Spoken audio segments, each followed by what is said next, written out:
Hello. Hello. Oh wait. Oh, hello. We can hear you. Oh, thank you. Okay, thank you. And it's coming. So coming. Okay.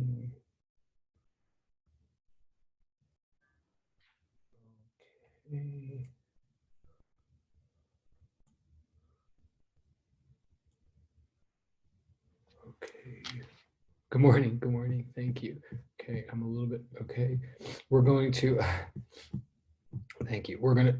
I know you can't see me yet. Wait, I think, but I know you can hear me. You can see me. We're going to. We're just going to. We're gonna. We're gonna just keep going exactly where we were yesterday. Uh, it means exactly what it sounds like. It means I'm just quietly saying, I'm just going to pretend nothing is going on and there's nothing to see here in terms of grades. I'm just going to pretend that that's okay. We're going to keep doing physics quietly, right from where we were yesterday. Please, begging forgiveness in the background quietly while I talk about this, and we'll send grades the minute that they're there. You won't have to wait till Monday, assuming that I finish them before then. But I'm just going to keep talking. Anyway, where we were yesterday was we're building these free body diagrams. And I'll remind everybody, as everybody comes in, I'll repeat what I just quietly muttered, which is that I don't have grades for anybody, but I'll repeat that again. I'm not trying to hide it, even though I totally am, but I am trying to go back to this physics. So what we had yesterday, we had an object free falling, an M, a mass free falling, and we did the free body diagram of that. And it was very, very simple. It was one arrow. Because as you're going to see, the whole point of free body diagrams ultimately is that there is one arrow for every force that's acting on an M. In fact, what you're going to see more and more is that since the whole law is net force equals mass times acceleration, like the whole law that is going to drive the rest of physics, like for real, like even the parts of physics that purport to contradict this law still are driven by it. The law is that the sum of all forces acting on an M will make the M accelerate, like the sum of all forces. In fact, more specifically, let me say for the 90th time, the sum of all forces acting on a given axis. So like the sum of all north forces minus all the south forces will ultimately determine the northbound acceleration of a mass. Like that's our larger point here. So therefore, the real trick of physics, and this is really true, like the law is F net equals ma. The real trick of physics is figuring out what to put into the left side. Like everything we do in physics really is an expansion of F net equals ma. Everything we do in physics is figuring out what are all the F's that we should be accounting for on the left side to all add up and equal ma. If ever we really know what all the F's are, then we really have done the hard work. So this is where the diagrams come in, is the diagrams are meant to force us to correctly account, excuse me, someone's here, to correctly account for all of the F's that are Aing any particular M, right? So that's where the diagram comes in. So we're building it. So just like with vectors, like diagrams are like a thing. In fact, they are a complicated use of vectors. So we're building them slowly. We're on to now our second situation of simplicity of life. Our situation is an M, a mass is sitting on a table, and we're ultimately going to try to, and accelerating not at all, like accelerating with zero acceleration, and right now we're just trying to draw the diagram of it and analyze the forces. So the first thing I'm saying, or just picking up from me 2 days ago, is that the diagram is seemingly simple. I mean, it is simple. It's a downward force, the downward arrow called mg, which is another way of saying as like if anything else what we've established yesterday. Mg is a mathematical way of reminding us how to get the numbers for a concept or force called weight. Like mg is interchangeable with weight, W-E-I-G-H-T. It's always measured in newtons because it's a force. But what I want to make super clear is every single diagram we ever draw in life, any diagram that ever happens in physics, first and foremost will have that downward arrow in it. Every single diagram will have that mg in it because it's always there, because gravity is always pulling on everything. And also, it's the easiest one to forget if we don't put it in first. So it's always there. Now we have an object that's not just falling, that doesn't just have its own weight, but it's actually sitting on a desk. So we have this upward arrow representing the upward push of the desk. And that upward arrow is designated with a capital N, which stands for what's written here. And this, I'm going to turn the page in a second, but this is like an important stopping point, like the upward force exerted by a desk could just be called desk, or could be called table or surface, and it would be fine. And it would in some ways tell us all that we need to know. And it would tell, and if we wrote desk, one important thing about that is it would remind us that there's no upward force on any object at all, unless there is a desk or something under, like things don't automatically have an upward pointing force on them. But if they're sitting on a desk, they do, because there's this other object, this material, massive thing in the world called a desk that's actually touching our mass, right? So that's how we know it's exerting a force. But now we call it, okay, this is this is a part of physics that I love to hate. We're going to call that force the normal force. I have to stop and explain that name and what it means and why. Even if you've heard it before in lab or all over the web, it is a very important name for a force in physics, but it's very easily misunderstood. So what I'm saying here at the bottom is that, first of all, N stands for the normal force exerted by, in this case, the desk. And normal here means, the mathematical meaning means perpendicular. So I have to be more specific what's perpendicular to what. But we don't mean, by normal, we don't mean typical, we don't mean average, we don't mean regular, and we don't mean that it's always there. I have to say this, not all situations have a normal force in them. It's not that normal. It literally just means perpendicular. So let me be more specific on the next page. What I'm saying is,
okay, this is a very subtle but very foundational point. It's an English point that we need to move on. And it's this, like, let's first start by remembering a force. We're talking about forces here. It's all about forces. A force, I'm trying to emphasize, is a push or a pull between two actual material, massive, countable, tangible objects. Like, for there to be a force, two objects have to touch each other. In fact, that's so important. I'm going to say it again. I'm going to write it right now. And that's really what Newton's third law is saying, if you like. But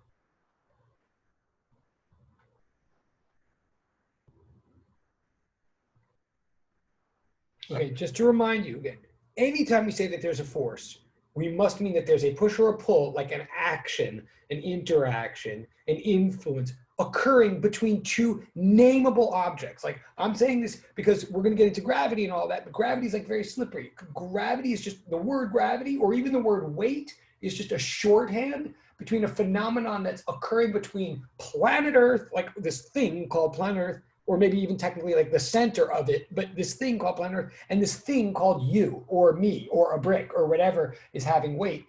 Like, but you can't talk about gravity without talking about the Earth, or maybe you go to the moon and then you talk about gravity from the moon. But there isn't just gravity just on its own or something like that, right? And there aren't ever just forces on their own. For example, there's no such thing as just friction. We have to get into friction, of course, but there isn't just like friction that just exists or comes down to do something. What there always is an interaction between two nameable, identifiable, like actual objects. Okay, that's what a force is in general. Now, so it could be a push or it could be a pull. But now what I'm directing everybody's attention to, the new thing that I'm saying here, try wanting to say, is that so a force could be like, it could be a string pulling on a fish, could be a fish pulling on a string, could be a hand tightening a knob.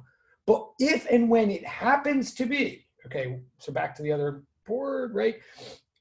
If we're picturing two surfaces, two 2D things, not if we're not picturing a string, if we're not picturing a magnet, if we're not picturing like various other things that and we're not picturing planet Earth like pulling you like invisibly, if you're picturing two surfaces, oh, excuse me, someone's here. Okay, it's so weird to have like a doorbell in a room that doesn't exist. Anyway, okay, it's not a doorbell. But whenever you have two things pushing on each other, like my two hands, or like the book and another hand, if you have two surfaces, two planes, two areas, two-dimensional regions of matter that are pushing against each other, not pulling. So I'm not talking about magnets or something. And I'm not talking about some weird static electricity between socks and a dry, but like a normal, well, like an everyday situation of two things pushing against each other. If you have that situation, and so, or like a table pushing up against the bottom surface of a coffee mug or something, when you can identify two surfaces pushing against each other, then in the real world, we recognize, we say two things. One, okay, those two surfaces are touching each other. They're actually making physical contact. That's nice. That makes a strong piece of evidence that there must be a force there between the two objects, if they're even touching. But in the regular world, if ever two surfaces push against each other, what we recognize is they'll actually realistically end up touching simultaneously along two axes. Now remember, in space, one axis does not affect another. Like perpendicular axes are independent universes in space. But once you put matter into space, once you have a book touching a desk or something like that, because matter in the real world is imperfect, i.e. not perfectly smooth, all matter has like ridges and crannies on the outside of it if you look closely enough. Put another way, all matter is made up of atoms. All atoms have electrons on the outside. The electrons are not arranged in a sheet of perfect uniformity or anything. So as long as you look at any surface closely enough, you're going to find bumps and hills and roughness, right?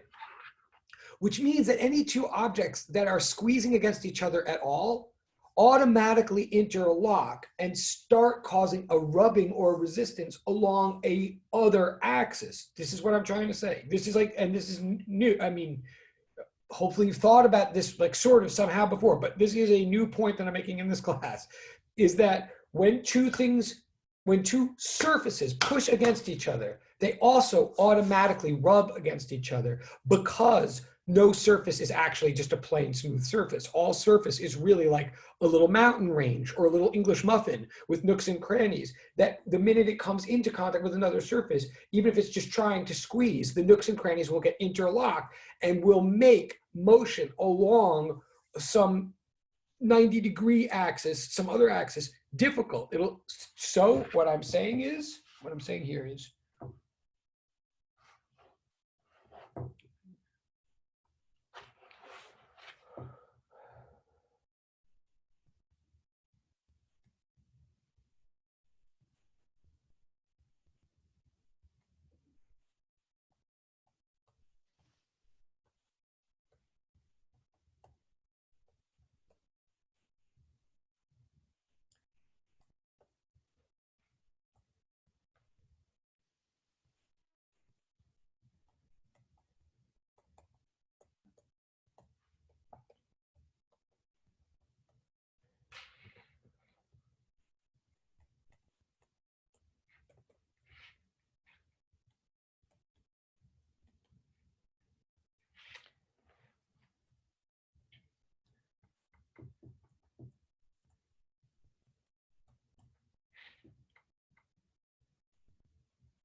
Now I've run out of space to write just at the perfect time in a weird way. I'm going to throw this to you guys in a second. I know we haven't done like a formal points thing in a little while because I'm getting carried away in the wrong direction. But let me read to you what, or let me try to summarize what I'm saying here on this board. It's weird. It's like very Englishy. It's not mathy, so it's it's easy to overlook or whatever. But it's one of these things that the math isn't possible without. So what I'm trying to say on this board is whenever, but well, in the back, to the side of what I'm saying whenever you want to know if there's a force happening or not, which is really the question of physics, like is there a force there or not? Whenever you're trying to determine that, the first thing to look for is there any touching? Because other than gravity, every single force that we ever look at here is going to involve two things touching each other. That's going to be the giveaway, and that's good. That when you see touch, you're going to say, oh, that's a force. And if someone says, I think there's a force, you're going to ask, well, is there a touch? And if they say, well, no, I'm talking about planet Earth and gravity, then you'll say, oh, okay. But unless they say that, other than saying that, they're going to have to say, oh, yes, here's the touch. Like every force involves a touch in mechanics other than gravity.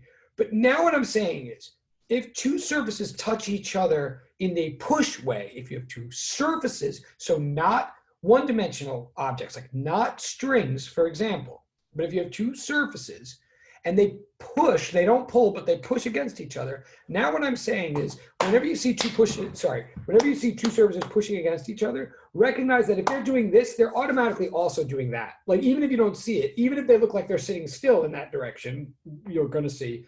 If there's activity happening that way, then there's automatically activity happening that way because my skin is rough. So now I'm going to identify those two ways. I'm going to give them names. I'm going to say whenever two surfaces push against each other, we could call this the hand. Like I could say my hand is the force, or if my hand hits the desk, I could say the desk is the force. But it turns out that whether it's my desk doing it or my hand doing it, what they ultimately do is the same. So we give one word to that phenomenon, and we give two words to it. We're going to say from now on that when a surface pushes another surface, then the component of push, the component of force, the number of newtons that is acting perpendicular to the plane of contact. So that's what it says here in the number one component of force, perpendicular to the plane of contact. But let's be really clear what I mean by that. I mean, you got two planes, you've got two surfaces that are like pushing against each other, like my two hands or two chalkboard erasers or whatever. If you think of them as the pieces of bread and you think of it as like a bologna sandwich. I don't know why bologna, but like whatever the slice of bologna would be that would be in between the two pieces of bread in the sandwich, that slice of bologna is what I mean by the plane of contact, like the plane that both these surfaces are contacting each other via. Okay, so right now the plane of, in this, I'm trying to angle this so that this is so spookadelic. But like right now when I go like this with my hands, the plane of contact is like vertical. It's like that, right? If I go like this with my hands, the plane of contact is horizontal. If I go like this with my hands, the plane of contact is diagonal, oblique, whatever. I'm saying if you picture right now that my ring hand is pushing my non-ring hand, it's pushing it like that way. There's an arrow going that way, pushing my non-ring hand.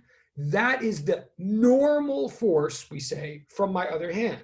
Like normal force doesn't mean that it's normally there or always there or anything.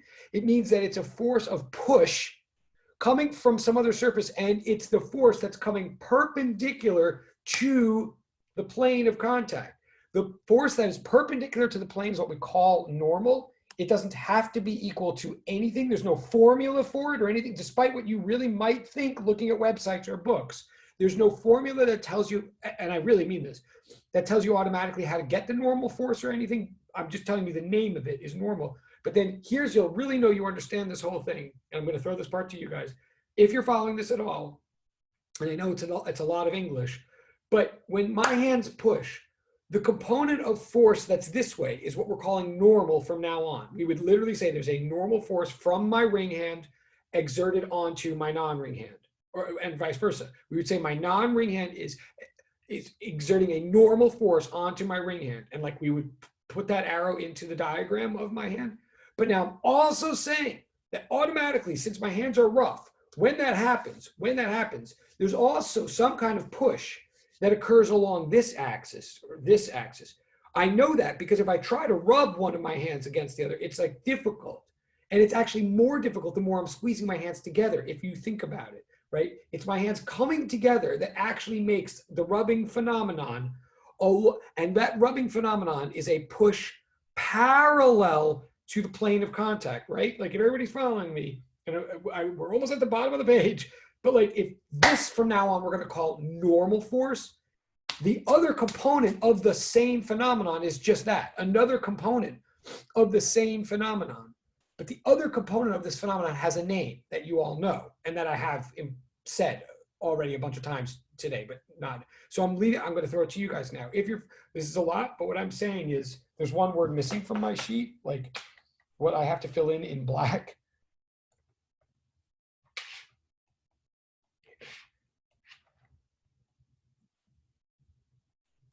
And I'll try to write this again in the next page, but I'm asking you now to put in the chat or whatever, and you can do the private. This is like a one-word answer, so you could totally do the private chat, and a million of you could do it, and you could all get points, whatever. But I'm saying there's a word that I'm looking for that I am going to pause until we get the word. And I'm saying, and it's like well, I'll write it again on the next page, but I'm saying whenever two surfaces push against each other, the component of push perpendicular to the plane is what we call the normal force. And that's all we ever mean by the normal. Yes. Oh, sorry, that was private. Yeah, I just got one thing in the private chat. That's totally right. I'm just saying that. Other people could, so that's awesome. Thank you. So, ma'am or sir or Sam or myrrh or frankincense and myrrh.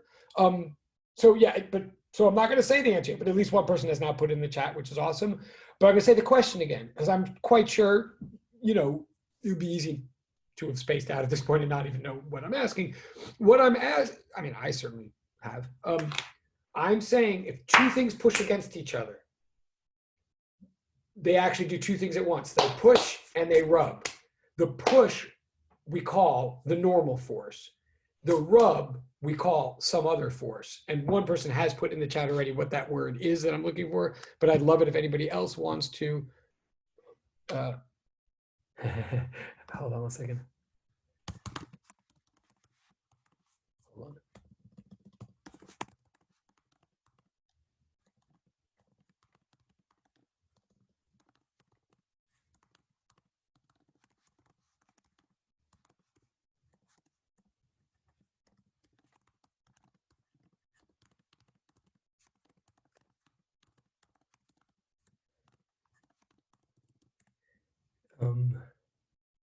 Okay, so I'm going to pause for what, right. So I don't, I'm also going to blow my nose. In fact, let me repeat the question. So I know I totally actually do appreciate that one person has said it, but I kind of do in an unusual, I'm sort of glad they put it in the private chat, and we'll leave it there for a minute because I would like to see if anybody else knows what's going on or what I'm saying.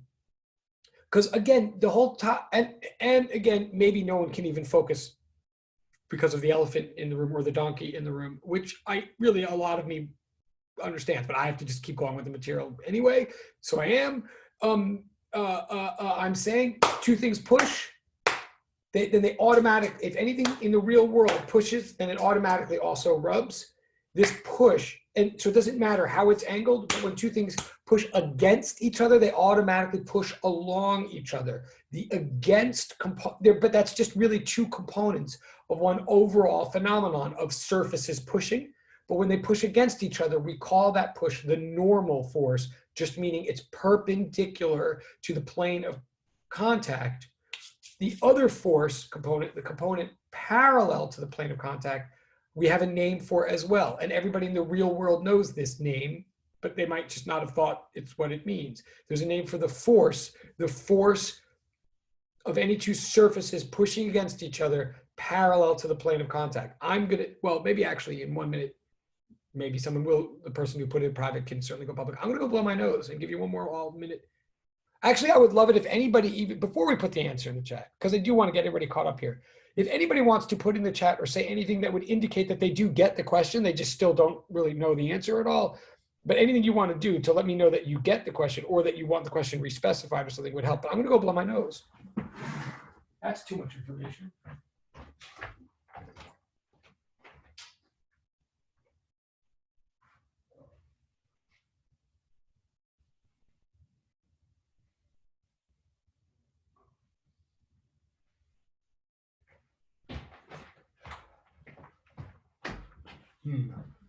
Depressing. Maybe it is.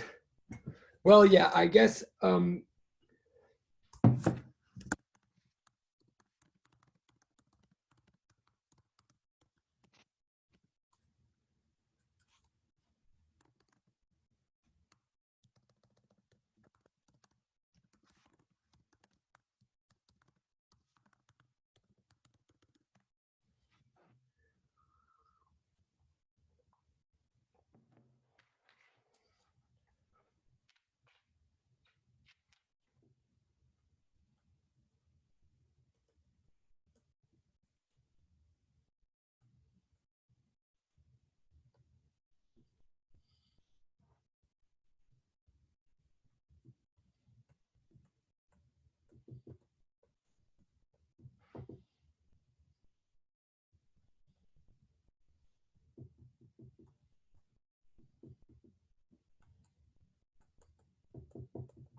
Yes, very good. Well, I like the would be. Yes, he's right. For anybody who's still with us and looking in the chat, what's there is right. I'll put it my way now. Is very right.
Okay, I'm gonna.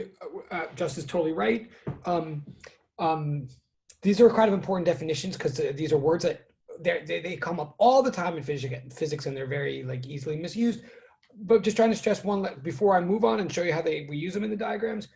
You'll hear the phrase normal force. You'll hear the phrase friction force. They are forces, just like any component of a vector is a vector, and any vector is a sum of component vectors. The normal component of force is a force measured in newtons. That's what that N, for anybody who's still with me, this is what I write the normal always with like the serifs or whatever. And to distinguish it from the N that begins the word Newton, because all forces are measured in units called newtons. Remember, 1 Newton is 1 kilogram times 1 meter per second squared. So I'm saying from now on, if you ever hear normal, it refers to a force that is measured in newtons. And if it's there in a situation, almost undoubtedly, what will also be there, unless you're told otherwise, is a frictional force also measured in newtons. And those two forces will necessarily be perpendicular to each other. And they will only be there if you can imagine surfaces pushing against each other. If there are, then there will be one and then likely both of these. There can never be there can never be a friction force without a normal force. Strictly speaking, there can be a normal force without friction if it's like a hockey puck on a perfectly smooth ice or something.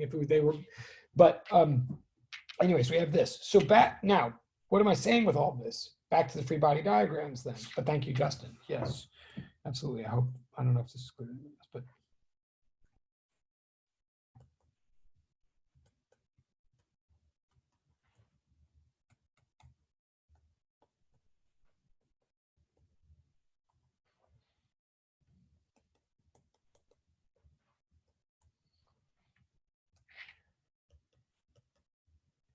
okay, back to this seemingly very simple situation of just a mass sitting on a table, like a coffee cup or a hockey puck or just whatever, some object sitting on the table, we're back to the free body diagram of that. We're now saying the free body diagram. Oh.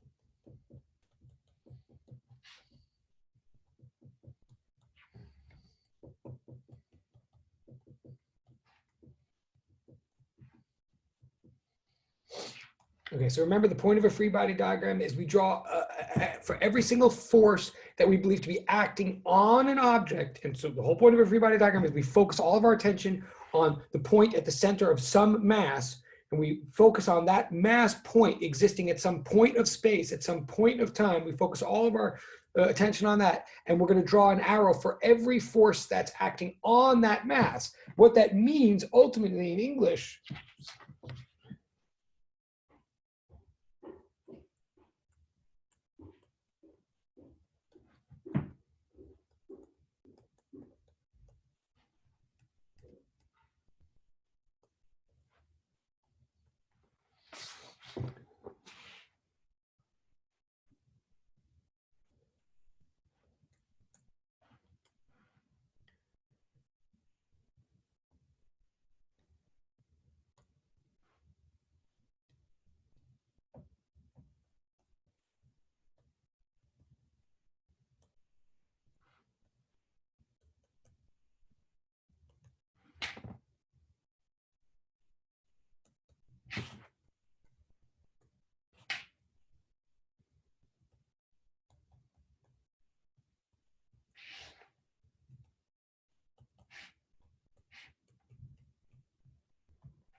Okay, now I'm about to give you weird.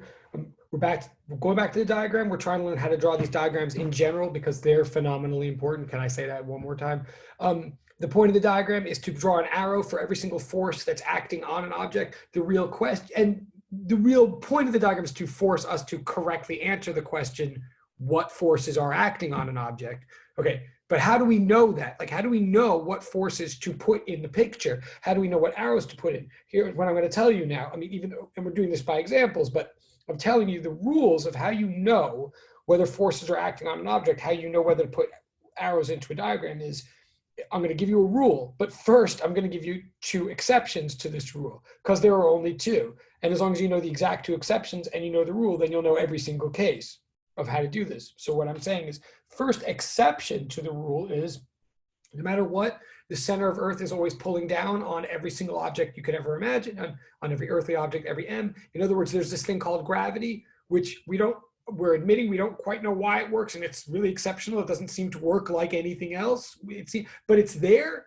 So it's exception number one is you always put in an arrow for gravity, no matter what, in every single diagram, because gravity is always there, you're going to always put a downward arrow labeled NG in every single, okay, that's exception one, but it's there in every single diagram. Now, exception two is what I just got finished explaining in a different way, but exception two is that if you believe there are two surfaces pushing, then if you believe one surface is pushing on the surface of your M, then you're going to put in two arrows, one for friction and one for normal.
Okay, so exception 2, and I'm saying the exceptions first and then saying the rules. So it's not obvious what the rule is yet, but I'm saying exception 1 is even when there's no touch at all between the earth and an object, there's still a force called gravity between the earth and the object. So we're going to always put mg into every free body diagram.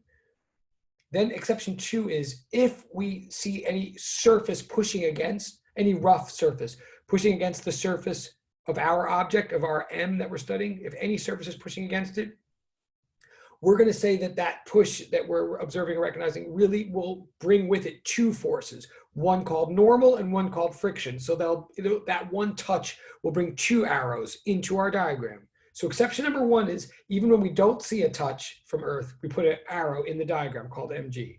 Exception 2 is when we see a touch known as a surface push, we're going to put 2 arrows into our diagram for that. That's exception 2. What's the rule that I'm saying ultimately then? Like everything else, that's the most complicated business. All the rest is much simpler. The rule is, other than those 2 cases,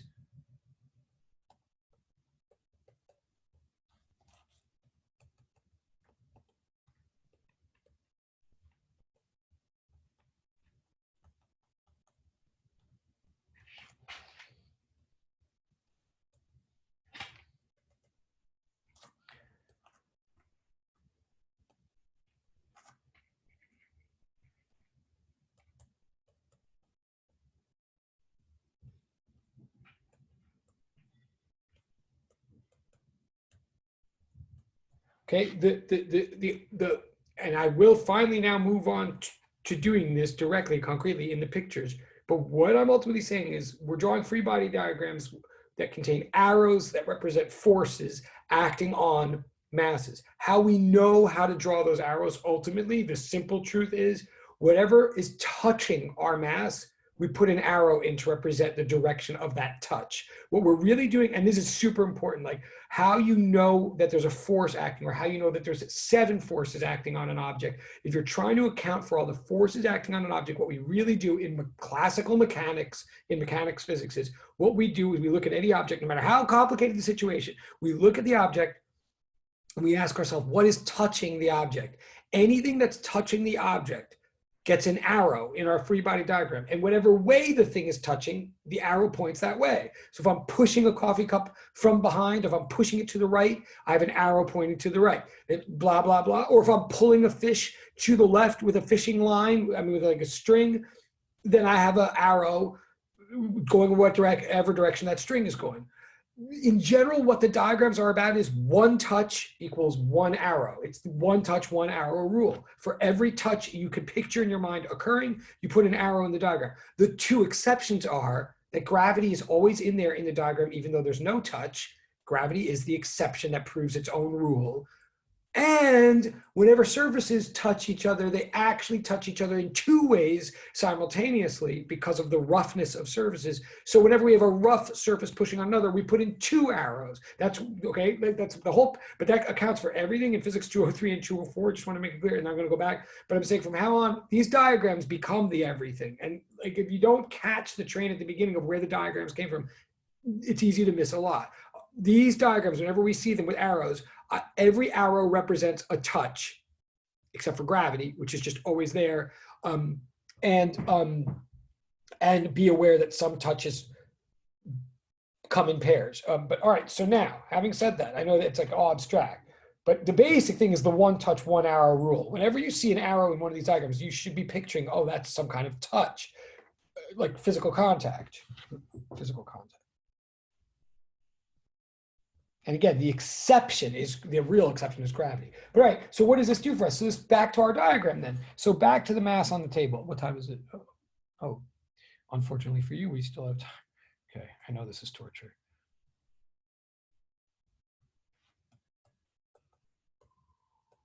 So the free body diagram looks like this. Oh, and it, by the way, it almost even looks like I'm almost already contradicting myself because like, where's the friction in this diagram? We will put in the friction next. The reason I'm not even putting it yet is we're picturing an object just sitting there on the table. So as yet, I don't even have enough information to know whether the friction would point right or left. Like I didn't say that the object was sliding or anything like that. So I am going to get to friction, but right now we got these two forces. Okay, N stands for normal, mg, and this is the way diagrams always look like. You don't put numbers into diagrams, you put letters in, and then the letters help you get the numbers. But this diagram has two forces that are opposite in direction and equal in magnitude, but they are not an example of Newton's third law. I said this last time, I'm going to say it more specifically right now.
Okay, I'm looking again at the simple diagram of a tape of an object on a table. Table is pushing up, the earth is pulling down on the object. That's what the diagram says.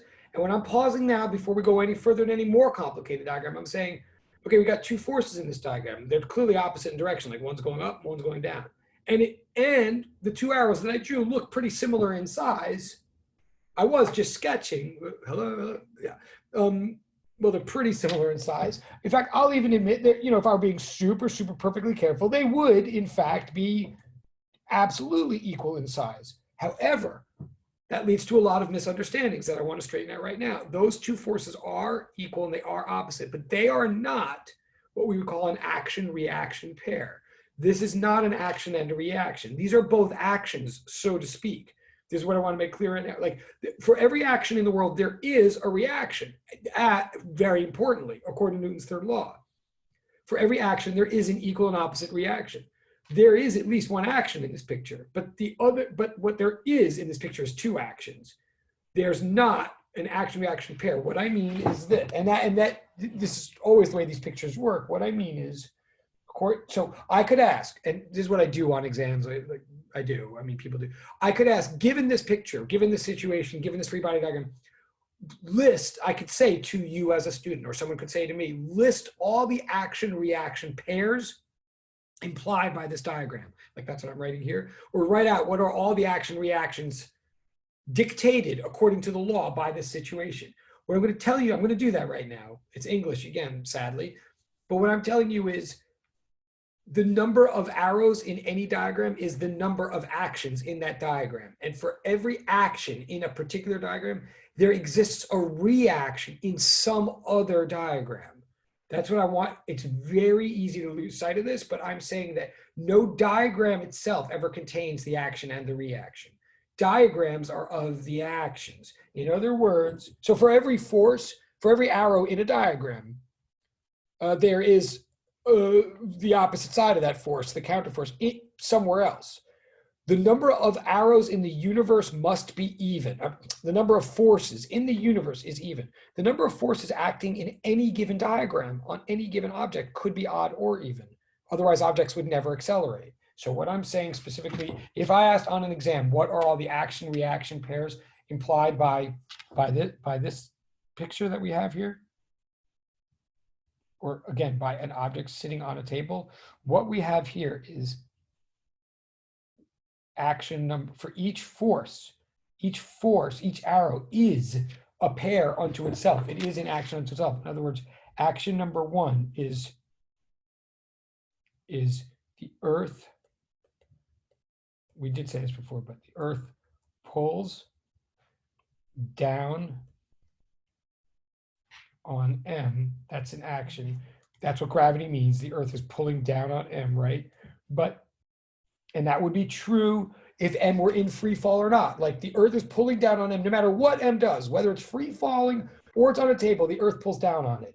Necessarily then, by Newton's third law, like if that's an action, then necessarily the reaction to that is, maybe I should ask you guys, should I?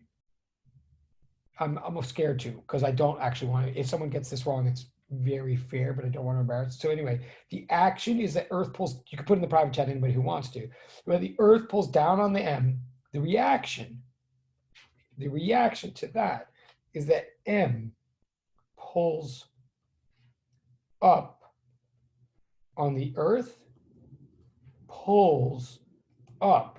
Like if I pull you down, you pull me up. Every force is a tug of war that way. If I were to push you away from me, you would push me away from you, right? And I don't mean because you'd get angry. I mean like you'd resist, like you're right.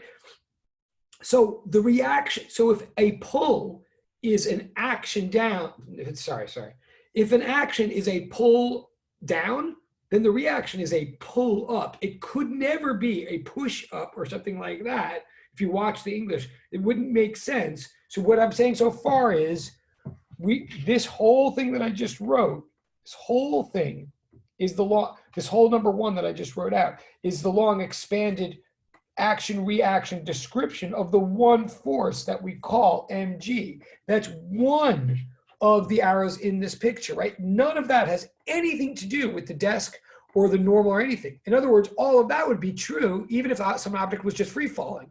Earth is pulling down on it, it's pulling up on the Earth. End of story. But it happens that we also have this desk in our situation. There's also a desk. It didn't have to be. There are no laws said there had to be one, but there is one. So that's that other arrow, the N. So on the next page, I'm saying there's this other action. There's another action. And according to this other action, the desk, in this case, pushes, right? Because it says normal. So it's a push, definitely. Normal just means push.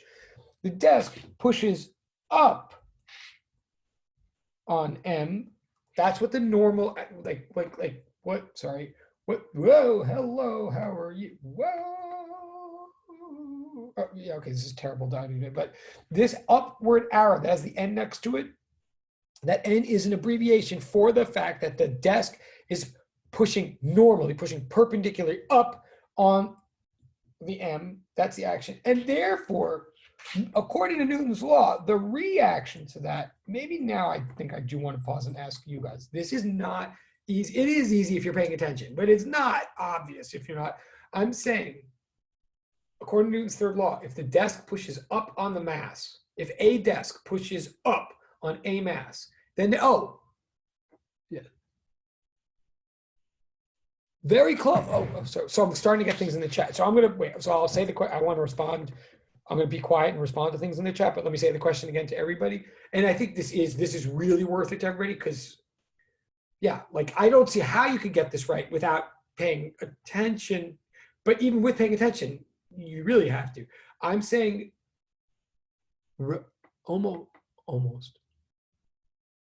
almost, not even quite. And you know who I am talking to right now. I'm very impressed that you, whoever you are saying what you're saying. It's not quite there yet, so I'm not even going to. But so I'm saying to everybody, the desk is going like this. It's pushing up like on. Here's my object, and my hands are like that. So the hand is pushing up on the object. That's what the N arrow is supposed to mean. So in English, what that really means is desk surface pushes up. Pushes mass in the upward direction. Now, according to Newton, that's a push, for starters. It's kind of saying this to people who are in the chat. It's a push, not a pull. So one pair, let me say to everybody again, one pair is Earth pulls down on the object. That's what we mean by weight. That's what we mean by mg. The Earth pulls down on the object, the mass. Therefore, the reaction to that, what we're saying, therefore, reaction to that is that the Earth pulls up. The mass pulls up on the Earth. And that's like its own independent relationship that has nothing to do with any desks or anything. And this part, the people in the chat are getting right. But Earth pulls down on mass, mass pulls up on Earth. That's like one thing that's happening. Then also what's happening is the desk is pushing up on the mass, not because any law said it had to, but because we put a desk there for that purpose. A desk is pushing up on it. Ah, yes, yes, yes. So now I'm totally blatantly responding to somebody in the chat. You got it. That's awesome. Took a couple of beats. I'm saying I'm totally impressed. I mean, to be honest or whatever, like, so somebody in the chat is getting this right. Maybe more than one person, but it is. Yeah. Right. Okay. Good question. So let me say to everybody, and this does get subtle. Pull means toward the puller. If I pull you, it means I'm attempting to influence you in the direction of me. If I push, and it's all about who the speaker is or who's doing the action or whatever. It's all about perspective, always in English and in physics. But if I'm exerting a force on you, if I push you, that means I'm trying to send you away. If I pull you, I'm trying to bring you in. So in the case, so I'm saying this to everybody again. In the case that we have here, well, let me. All right, I'll. In the case that we have here, so we have this like little on a table. And all we're trying to do is just analyze a thing on a table, but it's not easy. And of course, we have to get it right to analyze anything more difficult. The thing is just sitting there on the table. But what we're believing is, first of all, there's like this earth down here. And just from our common experience where if we let things go, they fall down, we do have this belief, which is a very hard thing to work through, but it just seems to be the case that if things are left alone, they're always pulled down towards the center of the earth. So we do believe that if the table weren't here, the mass would accelerate down to the earth. So we believe there's this pull down toward the earth, a pull that's always there. We call mg, the weight of the object. But now I'm saying also, okay, so I'm saying the earth is pulling down the object. That means by Newton's third law, automatically the object is pulling up on the earth. Again, that would be true whether the table's here or not. Like if the mass and the earth were the only two objects in the world, it's not just that the mass would be accelerating closer and closer to the earth. Also, the earth would be accelerating closer and closer to the table, to the mass. Oh, cool. Okay, seriously cool. Okay. But I got the but what am I saying there? But I still have to answer the question for everybody. Yeah, but again, I do actually think I'm saying something that is, it's not obvious. But if you just have planet Earth and like a brick sitting around, the Earth yanks the brick toward it. But just by definition of the word, or just by picturing it actually isn't even meaningful to imagine what it would be like for the Earth to pull on the brick without the brick pulling back on Earth. Like the truth is they're both accelerating toward each other. If they're the only things going on. Now they're not the only things going on. Just understand, if I drop something toward the earth, like I am saying that the thing that I just dropped is pulling the earth up a little bit toward it. But a couple of things. First of all, I'm saying that's happening whether or not I let the object go. It's not whether I let the object go either way, the object is pulling on the earth. Second of all, as much as I'm saying and doing that, statistically speaking, right now, as I'm doing this here in New York, there's like Dr. Sun Yaverbaum, like in Tokyo or something, doing the same thing, holding. In other words, there's no reason the whole earth is going to start accelerating up to my pen right here, because my pen's not the only game in town. It's not the only thing pulling on the earth. There's lots and lots of little things pulling it in all directions. But now also, then I say, my pen is not falling because I put a desk underneath my pen.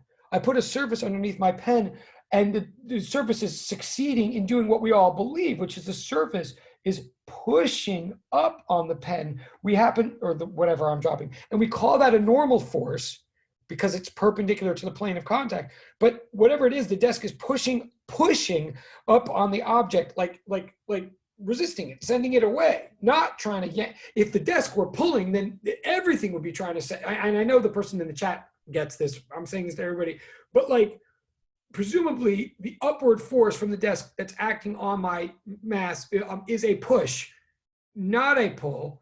And the upshot of that, to now finally just answer the question I'm sort of trying to ask everybody, I'm saying then if the desk pushes up on end, if that's the action according to Newton's third law, then the reaction has nothing to do with planet Earth. The reaction is actually, I am going to ask. Now, one person in the chat did get this. I do think this is hard. And even I guess everybody's like, I had a moment of qualification with them or whatever. So I actually do think it's worth asking everybody, and some of us could take a break. My question is, if the action, again, I'm talking about this diagram right here. It's a free body diagram. It's new to us. On the one hand, I'm apologetic because it doesn't maybe look like that complicated or that interesting, but I think maybe you could see even at this seemingly limited level, things are happening that are not obvious. So I'm saying in this situation where something's just sitting on a desk, the desk is pushing it up, planet Earth is pulling it down. I'm saying, according to Newton's third law, if the desk is pushing up on the thing, then if that's the action, what's the reaction to that? I mean, do I want to? That is what I'm asking. I have gotten the answer from one person. I am tempted to say the answer, but I think it's worth.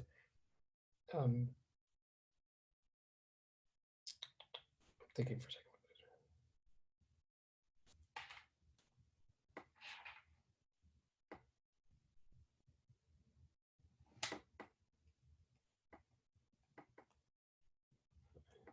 I'm thinking if there's another way I can put this question.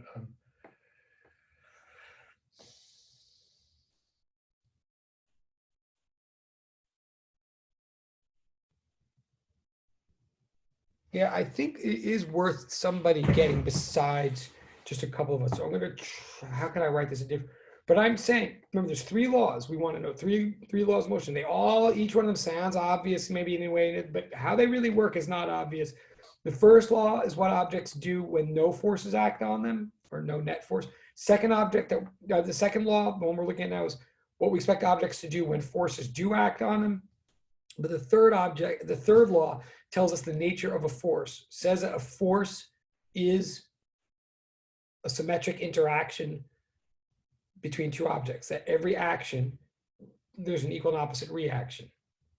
And I'm going to say to everybody again, it's a super important law, but it's so deceptive. I'm saying that there's a lot of really important situations in life where you have forces that are equal and opposite, but not a result of that law. The law says that for every action, there's a reaction. The law says if I push you, you push me back. The law says if I push you to the south, you push me to the north.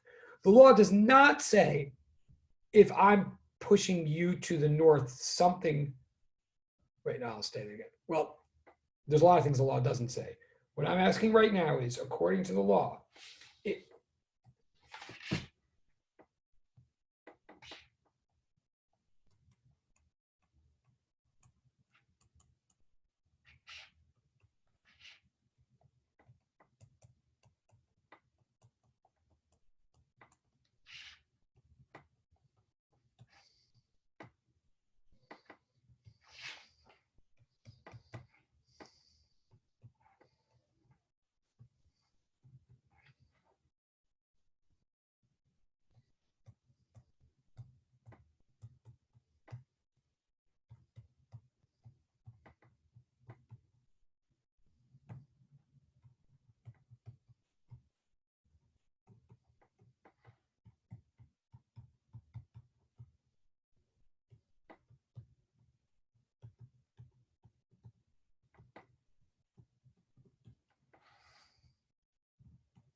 Um, okay, I think I'm going to complete. Yes.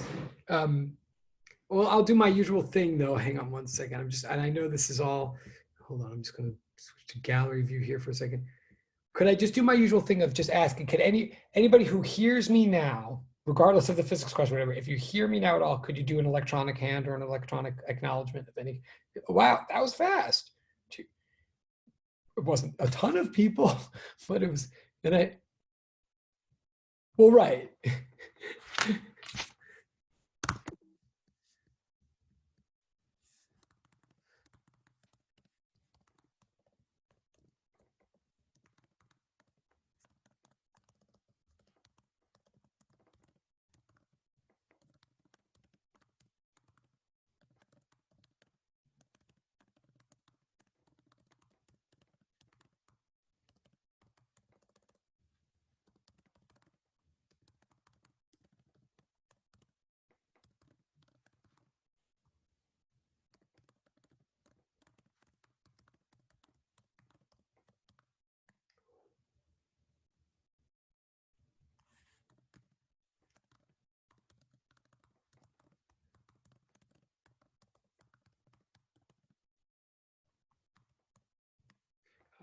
Okay, all fair. Having the dialogues at the stage. Okay, so I'm going to say the answer. Oh, so people. So those of you. So thank you, those three of you who I did notice who did just raise your hand. And I know this is hard to pay attention to. So I'm going to say the answer unless any of you wants me to say the question again differently or anything like that.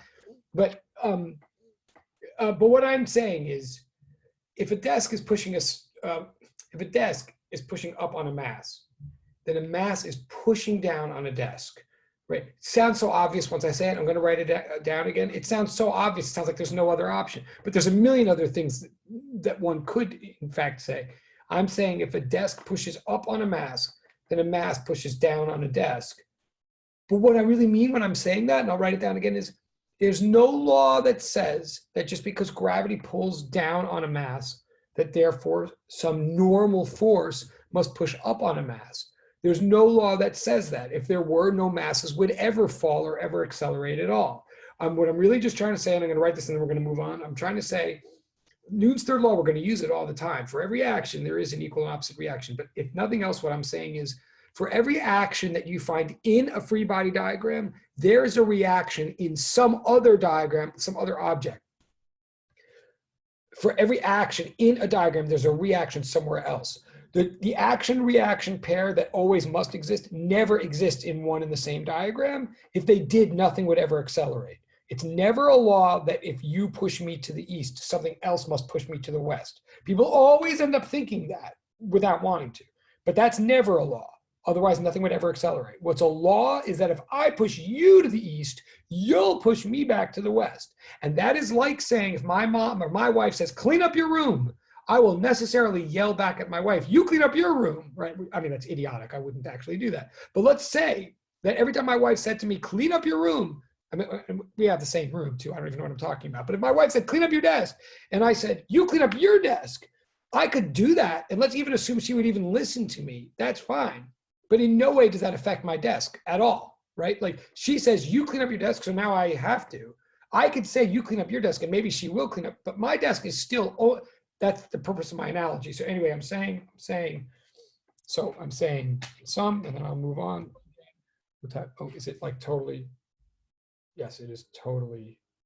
Okay, so I'll just summarize this point and then we'll leave it at that. I'm saying if this is the diagram, which it is, I'm saying N and mg in this diagram are equal, and they are opposite, and they are not Newton's action reaction. I'm saying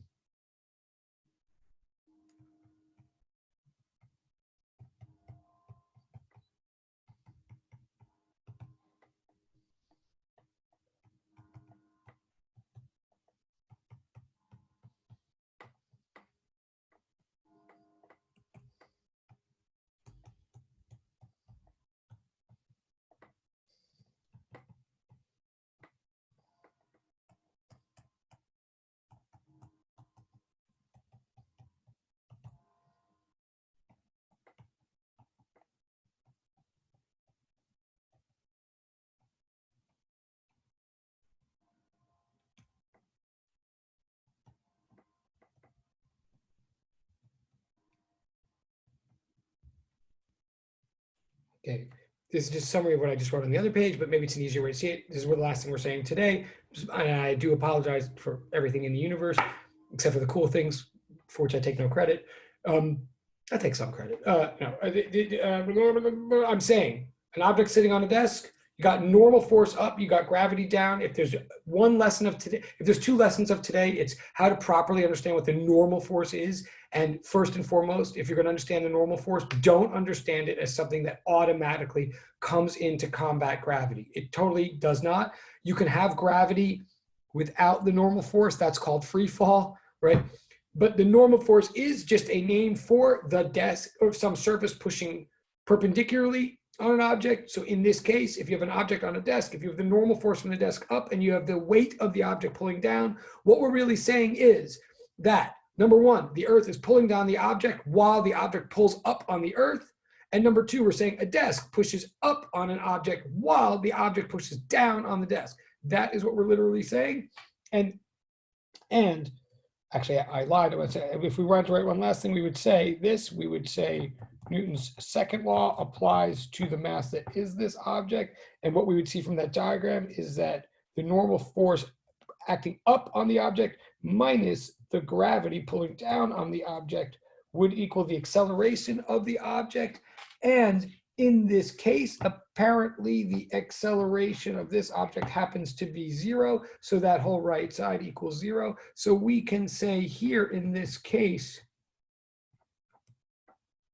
the normal force up has the same magnitude as the gravity down, but that's what we just figured out due to Newton's second law and due to the assumption that that object was sitting with an acceleration of 0. We figured out from the second law, not from the third law. That's all I'm saying.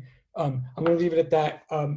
You will get grades when you get grades. You guys are being very, very forgiving, and you have spokesmen that are speaking for you even in a more forgiving way, which is really helpful to all of you. And so I'm going to say goodbye to everybody. Thank you very much. Hang on, I'm just going to answer a couple questions in the chat here, but yes.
Yes, so I'm saying to anybody, I'm catching up with anything that's in the private chat right now, and anybody can put, any of you who are still here, we're welcome. Whether you have a private question or not, you can So I'm just answering things right here if they're private or not. But if not, you totally are welcome to leave, any of you. But I know you guys are, once again, the people that are still here are the people that really do pay attention, and I really do know that.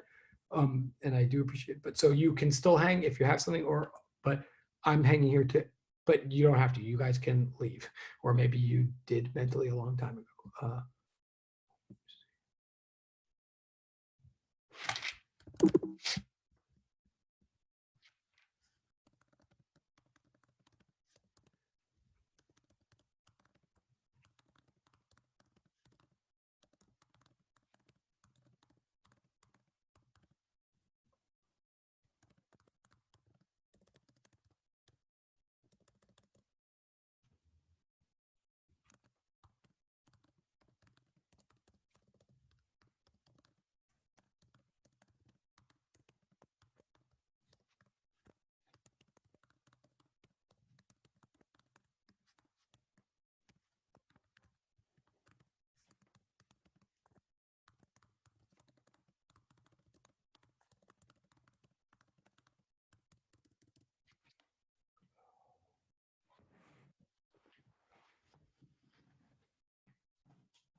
Okay, cool.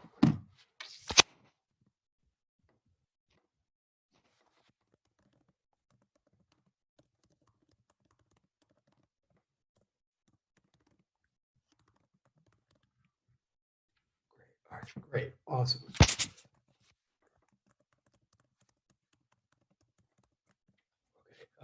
Great, great. And anybody else have any questions? Oh, right. Yeah, okay. All right, well, guys, it's been a pleasure. It's been a pleasure to everybody. Yes, okay. To be continued. Very funny, very cool.